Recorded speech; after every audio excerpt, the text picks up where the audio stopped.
नमस्कार, आप देख रहे हैं पहाड़ टीवी और मैं हूं आपके साथ स्मिता पटवार। चलिए देखते हैं उत्तराखंड की तमाम बड़ी खबरें, लेकिन उससे पहले एक नजर आज की हेडलाइंस पर। भतरौजखंड पुलिस को हाथ लगी बड़ी कामयाबी, 1.5 लाख की गांजे के साथ 2 अभियुक्त गिरफ्तार। विद्युत कर्मी की मौत पर हरिद्वार जिला चिकित्सालय में हंगामा, भीम आर्मी ने किया प्रदर्शन। अध्यापक पर लगाया छात्रा ने छेड़खानी का आरोप, अन्य छात्राओं ने उक्त टीचर को स्कूल से हटाने की कही बात। कॉर्बेट पार्क घूमने आए पर्यटकों ने जिप्सी चालक को पीटा, चाकू मारकर किया घायल। गदरपुर के निजी अस्पताल पर ग्रामीणों ने लापरवाही से इलाज करने पर नवजात शिशु की मौत का लगाया आरोप, मुकदमा दर्ज। हरिद्वार राजकीय किशोर गृह से 3 किशोर फरार, तलाश में जुटी पुलिस। हल्द्वानी में प्रेमी संग रहने की जिद पर अड़ी 2 बच्चों की मां, हाथ पकड़ पहुंची कोतवाली। जब एक शिक्षक ही हैवानियत पर उतर जाए तो ऐसे में लोग अपनी बेटियों को कैसे स्कूल भेजेंगे। ऐसे कई मामले विगत समय में भी आए हैं जिसमें टीचर द्वारा बालिकाओं से अश्लील छेड़खानी की बात हुई है। ये रिखणीखाल के राजकीय इंटर कॉलेज द्वारी से एक टीचर द्वारा छात्रा से छेड़खानी का मामला सामने आया है। जानकारी के अनुसार विगत शुक्रवार को राजकीय इंटर कॉलेज द्वारी के अध्यापक त्रिलोक सिंह बेलवाल ने कक्षा 12 की एक छात्रा के साथ अश्लील छेड़खानी की, जिसके बाद छात्रा द्वारा इस मामले को अपने अभिभावकों को बताया गया और अभिभावकों द्वारा मामले को स्कूल प्रशासन को अवगत कराया गया, जिसके बाद उक्त टीचर को कल स्कूल में बुलाया गया। स्कूल के अन्य छात्राओं का कहना है कि उक्त टीचर को यहां से हटाया जाए, जिसके बाद स्कूल प्रशासन ने ग्रामीणों को आश्वस्त किया कि जल्द टीचर को अन्यत्र भेज दिया जाएगा। टीचर अल्मोड़ा जिले का रहने वाला है और संविदा पर नियुक्त है। हल्द्वानी के लालकुआं कोतवाली क्षेत्र की रहने वाली 2 बच्चों की मां को प्यार का बुखार ऐसा चढ़ा कि अपने से 10 साल छोटे युवक से दिल लगा बैठी, साथ ही अपने आशिक के साथ रहने की जिद पर अड़ गई। इतना ही नहीं, 2 बच्चों की मां युवक से शादी करने के लिए उसका हाथ पकड़कर थाने भी ले आई। वहीं पुलिस ने महिला के पति और आशिक के खिलाफ शांति भंग की धाराओं में चालान किया है, जबकि महिला को 1 स्टॉप सेंटर भेज दिया। जानकारी के मुताबिक लालकुआं के वीआईपी गेट वर्मा कॉलोनी में रहने वाले युवक की 32 वर्षीय पत्नी का पास के ही रहने वाले एक 22 वर्षीय युवक से काफी दिनों से प्रेम प्रसंग चल रहा था। उनका प्यार इतना परवान चढ़ गया कि दोनों ने साथ जीने मरने की कस्में तक खा ली। बताया जा रहा है कि महिला की बड़ी बेटी 8 साल और छोटा बेटा 7 साल का है। युवक के प्यार में महिला इतनी पागल हो गई कि प्रेमी का हाथ पकड़ थाने ले आई, जहां शादी करने की जिद में अड़ गई। इस दौरान महिला का पति और मायके वालों ने महिला को काफी समझाने की कोशिश की, लेकिन महिला युवक के साथ रहने की बात करती रही। लालकुआं कोतवाली निरीक्षक संजय कुमार ने बताया कि पुलिस ने विवाहिता के पति और प्रेमी दोनों का शांति भंग की धाराओं में चालान कर दिया है, जबकि विवाहिता को 1 स्टॉप सेंटर भेज दिया है। अब एसडीएम कोर्ट में ही तीनों की सुनवाई होगी और एसडीएम का निर्णय ही सर्वमान्य माना जाएगा। कल 2 मार्च को एनएसयूआई उत्तराखंड ने प्रदेश अध्यक्ष मोहन भंडारी के नेतृत्व में गांधी पार्क देहरादून में धरना प्रदर्शन किया। एनएसयूआई ने केंद्र सरकार पर यूक्रेन में फंसे भारतीय छात्र छात्राओं को पर्याप्त मदद न पहुंचाने को लेकर धरना दिया और जमकर सरकार के खिलाफ नारेबाजी की। एनएसयूआई ने केंद्र सरकार पर आरोप लगाए कि दूसरे देशों ने अपने नागरिकों को समय से पहले यूक्रेन से ला चुके थे, जबकि भारत अपने छात्र छात्राओं को समय से नहीं लाया। जिस प्रकार से यूक्रेन में जो युद्ध चल रहा है और यूक्रेन में हजारों की संख्या में भारतीय छात्र पढ़ाई के लिए गए हुए थे और सरकार उन छात्रों को, जबकि जो हमारा विदेश मंत्रालय और एम्बेसी है उसने समय पे सूचना देने के बाद भी उनके लिए कोई व्यवस्था नहीं की गई। आज हजारों की संख्या में छात्र बॉर्डर पे फंसे हुए हैं और सरकार के द्वारा अभी पर्याप्त मात्रा में जो है उनको लाने के लिए हवाई जहाज़ों की व्यवस्था नहीं की गई है। और कल ही भारत कर्नाटक का एक छात्र वहां हमले में मारा भी गया है। तो हम सरकार से यही मांग कर रहे हैं कि जो भी छात्र बॉर्डर पर पहुंचे हैं उन्हें जल्द से जल्द वतन वापसी उनकी की जाए और जितने भी संसाधन वहां पर अपर्याप्त पड़ रहे हैं उनकी पूर्ति की जाए और छात्रों को हर संभव स्थिति में भारत लाया जाए। अल्मोड़ा जिले के भतरौजखंड पुलिस ने बस में सवार 2 युवकों के कब्जे से 9.900 किलो गांजा बरामद किया है। दोनों आरोपी के खिलाफ पुलिस ने एनडीपीएस एक्ट के तहत मुकदमा दर्ज कर लिया है। दोनों अभियुक्तों को गिरफ्तार किया गया है। भतरौजखंड पुलिस ने मोहान बैरियर के पास यातायात चेकिंग के दौरान बस को रोककर तलाशी ली। बस में सवार दोनों युवकों के कब्जे से 9.900 किलो गांजा बरामद किया गया। मौके पर ही पुलिस ने गांजे को सील कर दोनों आरोपियों के खिलाफ एनडीपीएस एक्ट में कार्रवाई की। गदरपुर के नवयुक्त मल्टी स्पेशलिस्ट अस्पताल पर दुर्गापुर के ग्रामीणों ने इलाज में लापरवाही करने पर उन पर मुकदमा दर्ज कराया है। दरअसल सारा मामला अवैध रूप से चल रहे गदरपुर में एक अस्पताल का है, जहां जच्चा बच्चा को लाने के बाद लापरवाही के चलते नवजात शिशु की मौत हो गई। ग्रामीणों ने बताया कि उनके रिश्तेदार महिला जो कि उनकी बहू लगती है, उसे दिनेशपुर रोड गदरपुर में नवयुक्त मल्टी स्पेशलिटी अस्पताल ले जाया गया, जहाँ पर इन्होंने सिजेरियन ऑपरेशन की बात कही, लेकिन डॉक्टर 1 घंटे बाद भी नहीं पहुँचे, जिसके चलते नवजात की मृत्यु हो गई। जबकि पूर्व में कथित डॉक्टरों द्वारा यह कहा गया था कि इस महिला की हालत खराब है और तुरंत ऑपरेशन करवाना होगा। ग्रामीणों ने आरोप लगाते हुए कहा कि इस अस्पताल में किसी तरह की कोई सुविधा नहीं है और यहाँ पर डॉक्टर भी बाहर से आते हैं, जबकि अस्पताल गदरपुर शहर में चलाया जा रहा है, जो कि पूरी तरह गलत है और हमने इस मामले की जाँच करने के लिए पुलिस को कहा है। पुलिस ने नवजात शिशु के शव का पंचनामा कर पोस्टमार्टम के लिए भेज दिया है। वहीं प्रभारी निरीक्षक गदरपुर ने बताया कि गदरपुर पुलिस को सूचना मिली थी कि एक अस्पताल में नवजात शिशु की मौत के बाद परिजन इकट्ठा है। जब हम लोग गए तब तक नवजात शिशु की मृत्यु हो गई थी। पुलिस ने शव का पंचनामा कर पोस्टमार्टम के लिए भेज दिया है। अब डॉक्टर यहाँ पे थे नहीं, फिलहाल तो इनको बोलना चाहिए कि डॉक्टर यहाँ पे है नहीं, यहाँ पे हमारे पास अवेलेबल है नहीं। तो अब हम तो यही कहेंगे कि इनकी लापरवाही से ही हुई है जो हुई है। तो प्रशासन से क्या मांग कर? प्रशासन से यही मांग है कि देखिए आगे किसी और के साथ ऐसा ना हो जो हमारे साथ हो चुका है। अब जो हो गया वो तो हो गया, लेकिन किसी और के साथ ऐसा कभी भी नहीं होना चाहिए। तो प्रशासन से यही मांग है कि इनकी अच्छे से इंक्वायरी करें। और मामला ये है कि ये हमारी घर की बहू थी और करीबन लगभग 9:30 बजे उनको पैन हुआ था, डिलीवरी होनी थी उनकी। तो हम लोग जैसे ही उनको लगभग 15 से 20 मिनट में हम लोग लगभग 10 बजे के आसपास यहाँ पे पहुँचे हॉस्पिटल में। तो हमें बताया गया था कि आशा द्वारा कि यहाँ पे जो है सारी सुविधाएं हैं, बच्चों का मतलब किसी तरह की कोई दिक्कत नहीं है, कि सर्जन वगैरह सब कुछ है, अगर कोई दिक्कत आई तो सारी चीज़ें हैं। तो हम लोग वही सोच के यहाँ पे लेके आए थे कि हमें अच्छा ट्रीटमेंट यहाँ पे मिल जाएगा। और हम तो यही मतलब दुआ करके आए थे कि हमारा जच्चा बच्चा दोनों सलामत होंगे, तभी हम इस हॉस्पिटल में लेके आए थे उनको। तो यहाँ पे जैसे एंट्री किया तो डॉक्टर एक मैम थी, मैम का नाम तो खैर मुझे पता नहीं है क्या नाम थी, लेकिन ये जो हॉस्पिटल है वो नवयुग मल्टी स्पेशलिस्ट हॉस्पिटल है, जहाँ पे हम लोग अभी खड़े हैं।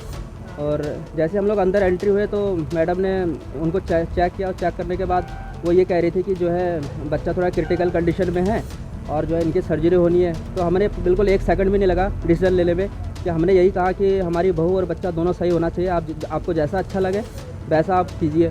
तो जैसे ही हम लोग फिर बाहर ही बैठे थे हॉस्पिटल के और वो लोग अंदर थे, तो अंदर जाने के बाद हमें तब भी नहीं बताया गया कि इसका जो है सर्जन कहीं बाहर से आएगा करके, और हमें ना ही पता है कि इसका सर्जन जो है बाहर से आएगा। ये कम से कम करीबन आधा घंटा पौने घंटा होने के बाद हमें तब पता चलता है कि यहाँ इसका सर्जन लगभग 1.5 घंटे के आसपास, तो तब पता चलता है कि जो है मतलब डॉक्टर जो है वो किसी बाजपुर से या काशीपुर से आने वाले थे। तो हमने उस टाइम वही बोल रहे कि आप हमें अब तक बताया क्यों नहीं जो बाहर से आना है। तो हमने फिर ये आशा हमारी चाची लगती है, तो आशा जी से हमने बात की, मैंने कहा अगर कोई दिक्कत हो तो हम कहीं और ले जाते हैं। तो वो कह रहे कि अभी ले जाने के कंडीशन में नहीं है, आपको यही ट्रीटमेंट करना ही पड़ेगा।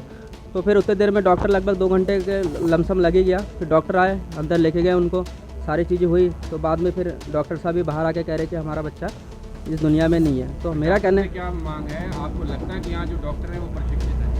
सर हमें तो पूरी तरीके से ये हॉस्पिटल जो है बिल्कुल एकदम किसी लायक नहीं है, इलीगल ही है। यहाँ पे किसी प्रकार की कोई फैसिलिटीज़ यहाँ पे है नहीं। तो मन में खाली यही चीज़ है जो आज हमारे साथ हुआ है वो आगे किसी और के साथ ना हो, इसीलिए जो है इसमें सख्त से सख्त कार्रवाई होनी चाहिए इस हॉस्पिटल के ऊपर। और मेरी प्रशासन से भी यही उम्मीद है कि ऐसे हॉस्पिटल जो है बंद होने चाहिए, ताकि आगे किसी फैमिली के साथ ऐसा ना हो। आपको यहाँ पर लेकर कौन आया? मेरे को आशा लेके आई थी।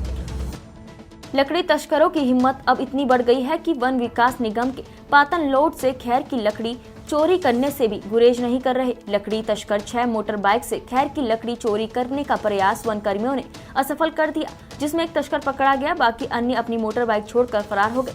घटना 1 मार्च रात की है। आपको बता दें कि लकड़ी चोरों ने अपना निशाना वन विकास निगम के अंतर्गत पूर्वी गैबुआ प्लांट संख्या 38 पाटन लॉट को बनाया गया। लकड़ी चोर 6 मोटर बाइक पर सवार होकर लॉट में रखी खैर की लकड़ी को चुराने पहुंचे और खैर की लकड़ी के गिल्टों को बाइक पर रखकर ले जा रहे थे कि बैलपड़ाव राजी वन कर्मियों को सूझबूझ के चलते चोरों के मंसूबों पर पानी फेर दिया। वन कर्मियों ने कार्रवाई करते हुए एक लकड़ी तस्कर को बाइक समेत चोरी की लकड़ी के साथ पकड़ लिया। पकड़े गए तस्कर के बाकी साथी अंधेरे का फायदा उठाकर बाइक छोड़कर फरार हो गए। वन कर्मियों ने 6 बाइकों को अपने कब्जे में ले लिया है। वन विभाग की माने तो तस्करों के पास से पकड़ी गई 25 कुंटल खैर की लकड़ी की कीमत 2 लाख रुपए बताई जा रही है। पकड़े गए अभियुक्त और वाहन उपरोक्त के विरुद्ध भारतीय वन अधिनियम के अंतर्गत विधिक कार्यवाही अमल में लाई जाएगी। ये बेलपड़ाव रेंज में गैबुआ ब्लॉक में रात्रि गश्त पे हमारी टीम गई थी तो उनको 6 मोटरसाइकिलों में खैर की लकड़ी पकड़ी गई और एक अपराधी पकड़ा गया और बाकी मौके से भाग गए। और जो मोटरसाइकिल है हमने उनको सीज कर दिया है और जो उसके साथ जो अपराधी को जेल होगी। जो अपराधी भाग गए हैं उनका भी दबिश दी जा रही है, शीघ्र ही उनको भी गिरफ्तार किया जाएगा। अवैध खनन का काला कारोबार जनपद उधम सिंह नगर में जमकर फल फूल रहा है। नियमों को ताक पर रखकर खनन माफिया धरती का सीना चीर कर पर्यावरण के साथ जमकर खिलवाड़ कर रहे हैं, जिसका खामियाजा किसानों को भुगतना पड़ रहा है। कई फीट गहरे गड्ढे खोद कर जहां प्रकृति के साथ छेड़छाड़ की जा रही है, वहीं इन गड्ढों के चलते लगातार गिरता जल स्तर जल संकट को पैदा कर रहा है, जिससे गुस्साए ग्रामीणों और किसानों ने प्रशासन के खिलाफ अब मोर्चा खोल दिया है। किसानों ने खनन माफियाओं पर कार्रवाई के साथ ही उनके द्वारा खोदे गए गहरे गड्ढों का भराव और किसानों की फसलों को होने वाले नुकसान की भरपाई की मांग को लेकर एसडीएम कार्यालय के बाहर जमकर प्रदर्शन किया। यही नहीं, किसानों ने स्टोन क्रशर के मालिकों के प्रशासन और सरकार के साथ मिलीभगत का भी आरोप लगाया। वहीं मुख्यमंत्री के एक करीबी के स्टोन क्रशर मालिक द्वारा किसानों को धमकाने और आंदोलन खत्म करने को लेकर सरकारी मशीनरी के दुरुपयोग का भी किसानों ने आरोप लगाया है। किसानों ने चेतावनी देते हुए कहा कि यदि समय रहते प्रशासन कार्रवाई नहीं करता है तो उग्र आंदोलन और धरना प्रदर्शन किया जाएगा। इनमें अनूप अग्रवाल जी हैं एक, वो अपने आप को मुख्यमंत्री जी का बहुत करीबी बताते हैं। मुख्यमंत्री जी के साथ उनका पार्टनरशिप भी हो सकती है और धमकी भी देते हैं कि हम क्रशर बंद नहीं करेंगे, हम तो 9 करोड़ रुपए दे के आए हैं। हम भी कहते हैं कि जो आप 9 करोड़ दे के आए हैं, हम भी 10-10, 20-20 रुपए इकट्ठे करके मुख्यमंत्री जी को दे आएंगे। कम से कम हमारा जल पर्यावरण सुरक्षित रहे और हमारे बच्चे भी आगे सुरक्षित रहें। हमारी तो फसलें तक सूख गई हैं और हमारी कोई सुनवाई नहीं है अभी तक। छेड़छाड़ के वैसे भी तो पर्यावरण को ख़त्म ही कर देना चाहते हैं। वहाँ पर इन्होंने जुड़का क्षेत्र में कुछ स्टोन क्रेशर्स हैं, उन्होंने दर्जनों एकड़ों में लगभग 100 फीट गहरे गड्ढे कर दिए वहाँ पर। अब अमूमन वहाँ पर 10-12 फुट पे पानी आ जाता है। जब वो पानी आ जाता है तो इन्होंने बाहर से पंखे मंगवाए हुए हैं, बड़ी बड़ी मोटरें मंगवा रखी हैं कि मतलब सामान्य मोटर 5 और उनकी मोटर एक बराबर है। 40-40, 50-50 मोटरों से वो दिन रात पानी निकालते हैं वहाँ पर। यह कि सरकार के बड़े नेता, आला कमान के नेता इसमें इन्वॉल्व हैं, नहीं तो क्या किसी की मजाज है कि इतना काम कर ले, किसान वहाँ पर बैठे कोई सुनवाई ना करे और अधिकारी इस तरीके से कान मूल लें। वहाँ पर पुलिस प्रशासन सारा बैठा हुआ है, यहाँ पर प्रशासनिक अधिकारी बैठे हुए हैं। ये बड़ा खेल है। इसमें मैं आपको बताऊँ, इसमें सैकड़ों करोड़ रुपए का घोटाला निकलेगा। इसी चक्कर में आवाज़ दबाने की कोशिश कर रहे हैं, धमकियाँ दे रहे हैं लोगों को। सरोवर नगरी नैनीताल के छात्र गौरव नैनवाल ने सैनी घोड़ा खाल स्कूल की लिखित परीक्षा उत्तीर्ण की है। गौरव ने कक्षा 8 तक की पढ़ाई उमा लेवल स्कूल मल्लीताल से की है। वर्तमान में वो सनवाल स्कूल नैनीताल की कक्षा 9 के छात्र हैं। गौरव के पिता व्यवसायी और माता गृहिणी है। गौरव ने अपनी सफलता के लिए अपने माता पिता, बड़े भाई और स्कूल के शिक्षकों की मेहनत को कारण बताया है। गौरव की सफलता के लिए उमा लेवल स्कूल के प्रधानाचार्य और अन्य शिक्षकों के साथ ही सनवाल स्कूल नैनीताल के प्रधानाचार्य और शिक्षकों ने बधाई दी और गौरव के उज्जवल भविष्य की कामना की। जन संघर्ष मोर्चा अध्यक्ष और GMVN के पूर्व उपाध्यक्ष रघुनाथ सिंह नेगी ने कहा कि सरकार द्वारा 29 अक्टूबर 2021 में अनिल कुमार को प्रबंध निदेशक UPCL नियुक्त किया था और नियुक्ति से पूर्व 23 सितंबर 2021 को इनको 5 वर्ष की गोपनीय प्रविष्टियां और 10 वर्ष की अनुशासनिक कार्यवाही का विवरण उपलब्ध कराने के निर्देश दिए गए थे, लेकिन नियुक्ति के समय तक इनके द्वारा उक्त दस्तावेज जमा नहीं कराए गए। उक्त नाफरमानी के खिलाफ शासन द्वारा 9 नवंबर 2021 को अनिल कुमार को पुनः उक्त दस्तावेज जमा कराने के निर्देश दिए गए, लेकिन कोई असर नहीं हुआ। उसके उपरांत शासन द्वारा 29 नवंबर 2021, 9 दिसंबर 2021 और 20 दिसंबर 2021 को अनुस्मारक भेजकर तत्काल दस्तावेज उपलब्ध कराने के निर्देश दिए गए, लेकिन हर बार शासन के हाथ निराशा लगी। नेगी ने कहा कि बड़े दुर्भाग्य की बात है कि उक्त MD से दस्तावेज प्राप्त करने के लिए सरकार याचना पर याचना करती रही, लेकिन नाफरमान अधिकारी द्वारा दस्तावेज जमा न कराया जाना इस बात को दर्शाता है कि बहुत बड़ी डील इस मामले में हुई थी, अन्यथा क्यों नहीं सरकार द्वारा उक्त नाफरमान अधिकारी को बर्खास्त किया गया। नेगी ने कहा कि अगर किसी अन्य कार्मिक का नियुक्ति प्रकरण होता तो कब उस कार्मिक को घर बैठा दिया जाता।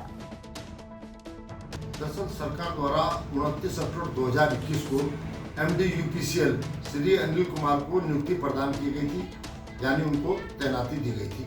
और एक माह पहले, उससे पहले सितंबर में ये उनसे कहा गया था कि आप जो अपना एक वार्षिक गोपनीय प्रविष्टियां और अनुशासनिक कार्रवाई का विवरण शासन को उपलब्ध कराएंगे, लेकिन नियुक्ति मिलने के बाद भी उनके द्वारा उसको जमा नहीं करा गया। शासन द्वारा फिर 9 नवंबर को, फिर 29 नवंबर को, फिर 9 दिसंबर, फिर 20 दिसंबर को फिर अनुस्मारक भेज करके उनको निर्देश दिए गए कि आप तत्काल ये डॉक्यूमेंट से जमा कराएं, लेकिन उनके द्वारा नियुक्ति के 2 माह बाद भी दस्तावेज जमा नहीं कराए गए। हमारा कहना यह है कि इसमें जब श्री अनिल कुमार जो कि जिनको तैनाती दी गई MD UPCL की, उनको इसके साथ साथ MD पिटकुल का भी चार्ज दिया गया, जबकि उनके द्वारा दस्तावेज जमा नहीं कराए गए थे और उनकी नियुक्ति प्रक्रिया ऑनरेबल हाई कोर्ट में लंबित है। उनके ऊपर ट्रांसफार्मर घोटाले का भी दाग लगे हुए हैं, वो अब तक धुले नहीं हैं। बावजूद उसके ईमानदार अधिकारियों को दरकिनार करके ऐसे भ्रष्ट अधिकारियों को सरकार में सह मिल रही है। उनके द्वारा दस्तावेज जमा न कराना, इस बात को लगता है बहुत, और ये पुख्ता बात है कि उनके द्वारा बहुत बड़ी डील, सरकार ने इसमें बहुत बड़ी डील की और डील के तहत ही उनको नियुक्ति प्रदान की गई। अगर कोई अन्य व्यक्ति होता, अन्य कार्मिक होता, कभी का उसको बर्खास्त कर दिया जाता। लेकिन हमारा कहना यह है जनसंघर्ष मोर्चा का कि उनके द्वारा नाफरमानी की गई और इस नाफरमानी को लेकर के सरकार को उनको बर्खास्त कर देना चाहिए था कि आपके द्वारा दस्तावेज जमा नहीं कराए। दस्तावेज जमा न कराने के पीछे सबसे बड़ा कारण जो है, जो इनके ऊपर दाग लगे हुए हैं, इन दाग के चलते वो अपने दस्तावेज जमा नहीं कर पाए 2 महीने तक। तो क्यों शासन ने, क्यों सरकार ने उनके ऊपर इतनी बड़ी मेहरबानी की? हमारा कहना यह है कि प्रदेश के अंदर जो काबिल अधिकारी है वो आज हाथ से बजा रहे हैं और जो डील करने में माहिर हैं और जो अच्छा सूटकेस की व्यवस्था कर सकते हैं, उनको अच्छी और मनचाही नियुक्तियां सरकार दे रही है। ये बड़ा दुर्भाग्यपूर्ण है। हमारा इसमें यही कहना है कि ऐसे नाफरमान अधिकारी को क्यों सरकार ने उस समय बर्खास्त किया। पिछले लंबे समय से फरार चल रहा चलती इंडियन ऑयल की पाइपलाइन से तेल चोरी करने का 5000 का इनामी बदमाश भगवानपुर पुलिस ने गिरफ्तार करके जेल भेज दिया है। हरिद्वार पुलिस कप्तान ने पत्रकार वार्ता कर मामले की जानकारी दी और इसे एक बड़ी सफलता बताया। आपको बता दें कि 25 जनवरी 2021 को इंडियन ऑयल के उच्च अधिकारियों द्वारा सूचना देकर शिकायत दर्ज कराई गई थी कि कुरुक्षेत्र से रुड़की होते हुए नजीबाबाद को जाने वाली भूमिगत इंडियन ऑयल की लाइन से तेल चोरी किया जा रहा है। मामले की गंभीरता को देखते हुए पुलिस कप्तान हरिद्वार योगेंद्र रावत द्वारा कई टीमों का गठन किया गया था और मामले का खुलासा करते हुए 8 लोगों को जेल भेज दिया गया था। लेकिन मुख्य मास्टरमाइंड पुलिस को चकमा देने में कामयाब रहा था और लगातार पुलिस को छका रहा था, जिसके बाद उस पर 5000 का इनाम भी रखा हुआ था। लगातार पुलिस भी तलाश में जुटी हुई थी और मुखबिर की मदद से पुलिस ने कल विनीत को गिरफ्तार कर लिया। पुलिस पूछताछ में उसने बताया कि वो एक वेल्डिंग का काम करता था, जिसे उसके संदीप नाम के साथी ने ये गेम बताया और कम समय में ज्यादा पैसे कमाने की लत ने उसे आज जेल की सलाखों के पीछे पहुंचाया है। कप्तान योगेंद्र रावत ने बात करते हुए बताया कि ये बहुत बड़ी वारदात थी, जिसे लेकर आला अधिकारी तक इस मामले का संज्ञान ले रहे थे और ये एक जोखिम भरा कार्य था, जो चलती लाइन से तेल चोरी करते समय कोई हादसा होने का डर लगातार बना रहता है। ये जो हमारी कुरुक्षेत्र से लेकर नजीबाबाद तक इंडियन ऑयल की जो पाइपलाइन है, जिसमें कि अंडरग्राउंड पाइपलाइन है, जिसमें कि जो ऑयल है वो सप्लाई किया जाता है, इस पर पिछले काफ़ी समय से कट लगाकर तेल चोरी किए जाने की शिकायतें मिल रही थी और सूचनाएं प्राप्त हो रही थी और कुछ मामलों में तो एक टैंकर तेल जो है वो चोरी इसमें किया गया था। और ये उत्तर प्रदेश, क्योंकि उत्तर प्रदेश से भी गुजरती है, हरियाणा से शुरू होती है और यहाँ हमारे फिर वापस उत्तर प्रदेश पहुँच जाती है नजीबाबाद में। तो ये पुलिस के लिए बहुत बड़ी चुनौती थी और बहुत बड़ा सिरदर्द भी था ये। तो इस पर काफ़ी समय से हमारी जो जनपद की पुलिस है वो काम कर रही थी। इसमें लखसर पुलिस, झगड़ेड़ा और हमारी जो ये भगवानपुर की पुलिस काम कर रही थी, उत्तर प्रदेश की पुलिस भी इसमें काम कर रही थी। अल्टीमेटली ये जब केस वर्कआउट हुआ तो एक गैंग इसमें प्रकाश में आया। इस गैंग में कई लोग थे जो विभिन्न कार्यों को अंजाम दिया करते थे, लेकिन जो इसमें सबसे महत्वपूर्ण कार्य था वो था कि पाइपलाइन से ड्रिल करके और एक एक्सटर्नल पाइप निकालना जिससे कि आप चोरी कर सकें, क्योंकि बड़ा हाई प्रेशर इसमें ऑयल होता है, काफ़ी हाई प्रेशर पर होता है, तो इसको आप ऐसे ही मतलब छेद करके नहीं निकाल सकते हैं और ये काफ़ी खतरनाक भी होता है, क्योंकि अगर उसमें आग लग गई तो काफ़ी विस्फोट वगैरह इस तरह की कोई चीज़ भी हो सकती है। तो इस कार्य को जो व्यक्ति अंजाम दिया करता था उसकी गिरफ्तारी भगवानपुर पुलिस ने की है और ये इस गैंग में लगभग सारे लोग इसके अभी तक अरेस्ट हो चुके हैं, 11 लोग अरेस्ट हो चुके हैं। तो ये एक 12वीं अरेस्ट आज यहाँ पर हुई है और इसके साथ ही हम ये कह सकते हैं कि गैंग का जो मुख्य व्यक्ति था, जो इस कार्य को अंजाम देता था, जो ये एक टेक्निकल आदमी भी है, इसने ये काम भी किए हैं पहले, तो ये आज भगवानपुर पुलिस को सफलता है। इसमें 10 मुकदमे हैं करीब और 5000 का इनाम। जनपद उत्तरकाशी के डुंडा में राज्य स्थापना दिवस से शुरू हुआ 7 दिवसीय विकास मेले का कल रंगारंग कार्यक्रम के साथ समापन हो गया। मेले के दौरान माता रेणुका मंदिर के प्रांगण में शुरू हुई पूजा अर्चना कल हवन के साथ समाप्त हुई।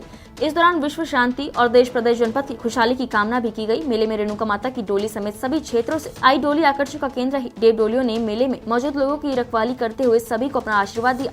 ग्रामीण इस मौके पर देव डोलियों के साथ नाचते हुए नजर आए।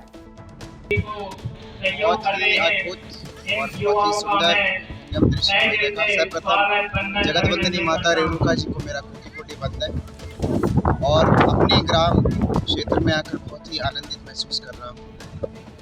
माँ को कोटि कोटि नमन अर्पित करता हूँ कि इतना सुंदर और भव्य आयोजन जो माँ ने हमारे जो अध्यक्ष हैं परमार जी उनके द्वारा करवाया।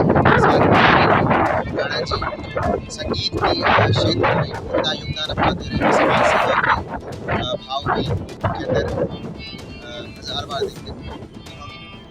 देखते रहते हैं कि कितना ये समाज के प्रति समर्पित है। और मेरा इस विषय में बोलना ऐसा है कि मैं सूरज को दिया दिखाऊं, क्योंकि इतनी कम उम्र में मेरा होना मुझे मतलब ठीक नहीं लगता संगीत के विषय में। क्योंकि संगीत तो ऐसी विधा है कि जीवन भर अगर ये जन्म भी चले गया तो 1000 जन्म लेने पड़ते हैं, लेकिन फिर भी जितना अनुभूति जो मैंने ली उस अनुभूति के तहत मैं यही कहूँगा कि सदैव हमारी लोक संस्कृति उत्तराखंड की जो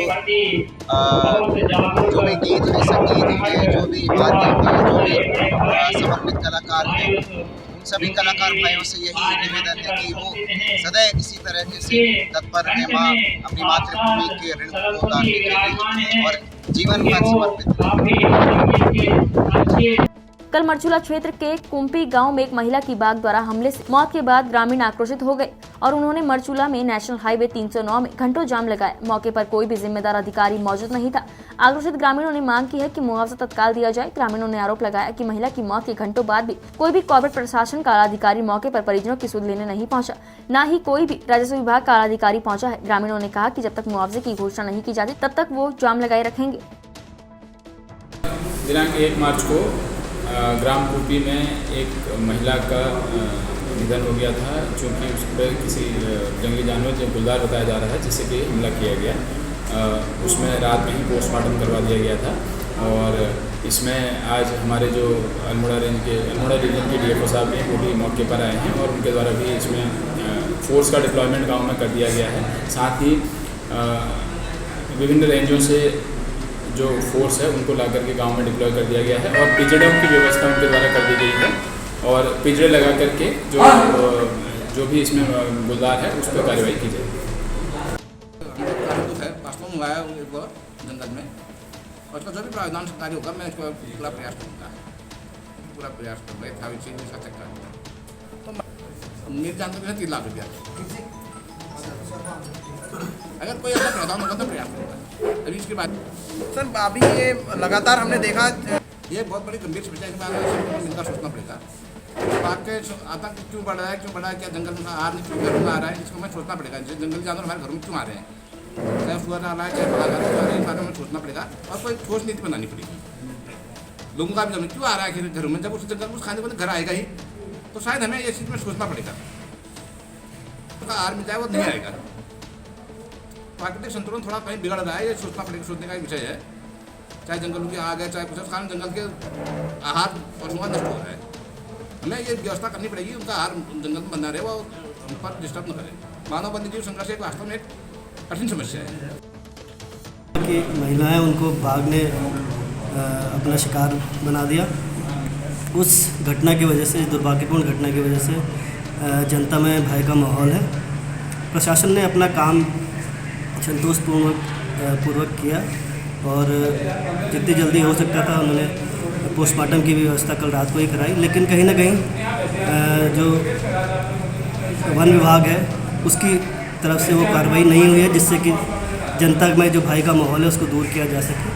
आज उसी वजह से यहाँ जनता उनके आक्रोश के रूप में आज यहाँ NH को उन्होंने बंद कर रखा था, लेकिन उसके बाद यहाँ वन विभाग के लोग और SDM साहब समेट के वो सब लोग यहाँ पहुँच करके उन्होंने जनता को आश्वस्त किया है कि जो भय उनके मन में है उसको तुरंत दूर कर वन विभाग उसमें कार्रवाई कर रहा है। और इस आश्वासन को मानते हुए जनता ने अपना जो धरना यहाँ पे कर रखा था, जो चक्का जाम कर रखा था उसको बंद कर दिया है और आशा है कि वन विभाग इस समस्या को सीरियसली लेते हुए इस पर सीरियस तरीके से काम करके जनता के मन में जो भय है उसको दूर करें। CHC बैरीनाग में बुधवार से 3 दिवसीय नेत्र महाकुंभ शिविर शुरू हो गया है। शिविर में पहले दिन 400 लोगों को नेत्र प्रशिक्षण किया गया। 250 लोगों को मोतियाबिंद के ऑपरेशन के लिए चयन किया गया। वहीं ऑपरेशन निःशुल्क और दवाइयों का वितरण भी किया गया। ऑपरेशन जिला चिकित्सालय पिथौरागढ़ के वरिष्ठ नेत्र चिकित्सक डॉक्टर कैलाश ब्रिजवाल के द्वारा किया जाएगा। शिविर में गणाई, गंगोलीहाट, थल आदि क्षेत्रों से लोग आंखों के प्रशिक्षण के लिए पहुँचे। पर लोग आंखें दिखाने आए थे, जिसमें से स्क्रीनिंग अभी चल रही है और ये नेशनल ब्लाइंडनेस कंट्रोल प्रोग्राम के तहत मुख्य चिकित्सा अधिकारी पिथौरागढ़ के निर्देशानुसार हमारे बैरीनाग हॉस्पिटल में ये निःशुल्क मोतियाबिंद शिविर चल रहा है। कल और परसों भी ये कैंप जारी रहेगा। कल और परसों ऑपरेशन थिएटर में अधिक से अधिक लोगों का मोतियाबिंद ऑपरेशन बैरीनाग से आए पिथौरागढ़ से आए डॉक्टर ब्रिजवाल जी द्वारा किया जाए। उत्तराखंड की तमाम बड़ी खबरों में फिलहाल इतना ही। बाकी खबरों के लिए देखते रहिए पहाड़ टीवी। नमस्कार। है बेखौफ उम्मीद का रंग।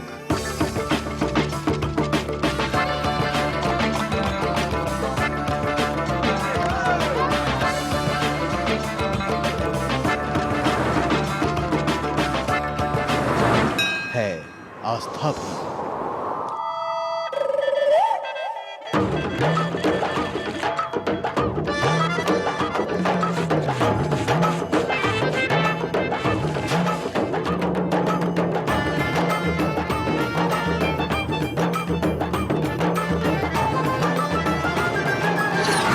ये है मेरा उत्तराखंड।